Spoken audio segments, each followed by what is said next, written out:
కేటీఆర్ జడ్జిగా, ఆర్ఎస్ ప్రవీణ్ కుమార్ ఐఓగా ఈయన విచారణ చేసిండు, ఆయన శిక్ష విధించేసిండు. అసలు ఏం సిగ్గు కూడా పడారంటే అసలు ఇంత సిగ్గు తప్పిపోయిన వీళ్ళనంటే నాకు అర్థమే అవుతలేదు.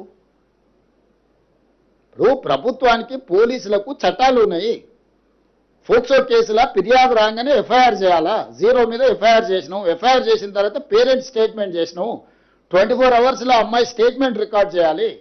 అమ్మాయి దగ్గర కోర్టు దగ్గరికి తీసుకెళ్లి 164 స్టేట్మెంట్ చేయాలి. ఇది సెన్సిటివ్ కేసు. ఫోక్సో కేసులో ఎవరి వివరాలు చెప్పడానికి లేదు. వాళ్ళలాగా రోడ్డు మీద వాడు మాట్లాడితే ఆ కుటుంబాల వేదన, ఆ అమ్మాయి కుటుంబానికి ఎంత ఆవేదన ఉంటుంది. వీళ్ళు అడ్డగోలుగా ఇచ్చేసి ఆ అమ్మాయి ఫోటోలు పెట్టి, ఆ అమ్మాయి తల్లిదండ్రుల ఫోటోలు పెట్టి, అసలు కేటీఆర్ అనేటోడు అసలు మనిషా? ఎవడన్నా మనిషి ఇట్లా వ్యవహరిస్తాడానికి? రాజకీయాలు కావాలంటే ఎన్నికల్లో కొట్లాడు, ఎన్నికల్లో ఓడించు.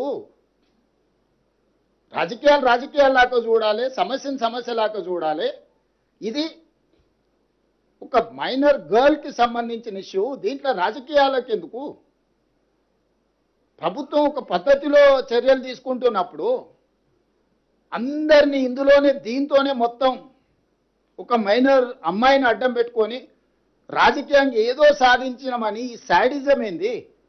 ఇది శాడిస్టిక్ ప్లెజర్ కాదా?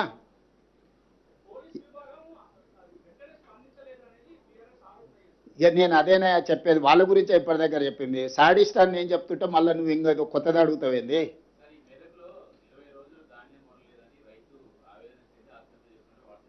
వార్తలు వచ్చినాయి, తప్పకుండా నేను కలెక్టర్కి చెప్పిన ఇమ్మీడియట్గా వెరిఫై చేయమని.